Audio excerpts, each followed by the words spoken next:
बिहार की पुण्य भूमि से नेपो किड का हमने वक्तव्य सुना है। राहुल गांधी जी के पिताश्री राजीव गांधी जी ने अपने जीवन काल का सबसे लंबा भाषण पार्लियामेंट के अंदर रिजर्वेशन के खिलाफ दिया था। 27% रिजर्वेशन ओबीसीज को मिलता है तो देश की स्थिति क्या होगी, आप चिंता करके देखिएगा। देश के हालात खराब हो जाएंगे। उन्होंने उस समय स्पष्ट रूप से ओबीसी के रिजर्वेशन के खिलाफ अपना मंतव्य रखा था, अपना भाषण दिया था। बिहार की पुण्य भूमि से नेपो किड का हमने वक्तव्य सुना है और मुझे तो लगता है नेपो किड राहुल गांधी जी का कहीं ना कहीं रिकॉर्ड प्लेयर वहीं अटक गया है। वही बातें बार बार दोहराते हैं, केवल बातें करते हैं, काम नहीं करते हैं।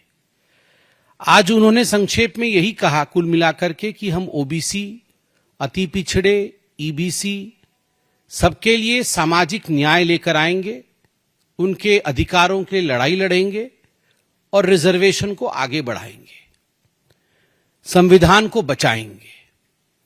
तो कुल मिलाकर आप सोचिए कि नेहरू जी से राजीव गांधी तक कांग्रेस पार्टी का जो सफर रहा है, उस सफर का अगर हम इतिहास देखेंगे, ओबीसी को लेकर, रिजर्वेशन को लेकर किस प्रकार की मानसिकता कांग्रेस पार्टी की रही थी, तो मैं डेट देना चाहूंगा। 6 सितंबर 1990 में राहुल गांधी जी के पिताश्री राजीव गांधी जी ने अपने जीवन काल का सबसे लंबा भाषण पार्लियामेंट के अंदर रिजर्वेशन के खिलाफ दिया था। रिजर्वेशन के खिलाफ उन्होंने उस समय तत्कालीन प्रधानमंत्री वीपी सिंह जी द्वारा लाए गए मंडल कमीशन के रिकमेंडेशन पर भाषण देते हुए कहा था कि यदि 27% रिजर्वेशन, 27% रिजर्वेशन ओबीसीज को मिलता है तो देश की स्थिति क्या होगी, आप चिंता करके देखिएगा। देश के हालात खराब हो जाएंगे, टैलेंट कॉम्प्रोमाइज हो जाएगा और हमें एक कास्टलेस सोसाइटी की तरफ जाना चाहिए। हमें कास्ट को बढ़ावा नहीं देना चाहिए। उन्होंने उस समय स्पष्ट रूप से ओबीसी के रिजर्वेशन के खिलाफ अपना मंतव्य रखा था, अपना भाषण दिया था। उस समय पिताजी ने ओबीसी के खिलाफ कहा और आज नेपो किड एक अलग ही अंदाज में ओबीसी के पक्ष में कह रहे हैं। ये वही लोग हैं, सोनिया जी तक शासन चला, मनमोहन जी तो प्राइम मिनिस्टर थे, मगर बागडोर जो है वो सोनिया जी के हाथों में था।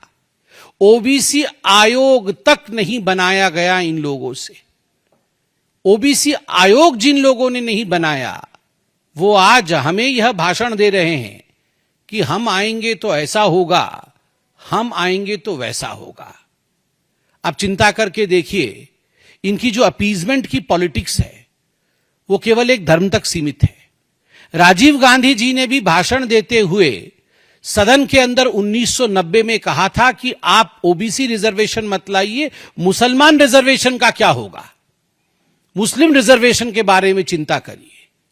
आज भी राहुल गांधी जी ने मुस्लिम रिजर्वेशन के बारे में बोला है।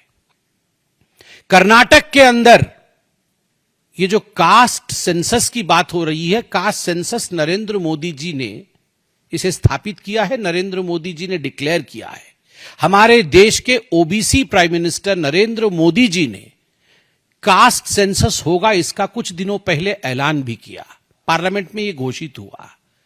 मगर कर्नाटक के अंदर जहां कास्ट सेंसस चलने की बात हुई थी, अभी तक उसके नतीजे क्यों नहीं आ पाए? क्यों दोबारा कास्ट सेंसस करना पड़ा?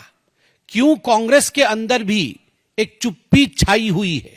क्यों कांग्रेस के अंदर भी कहीं ना कहीं कर्नाटक में सुगबुगाहट है? क्या कारण रहा है कि कास्ट सेंसस के माध्यम से भी कर्नाटक में कांग्रेस पार्टी माइनॉरिटी अपीजमेंट में लगी हुई है?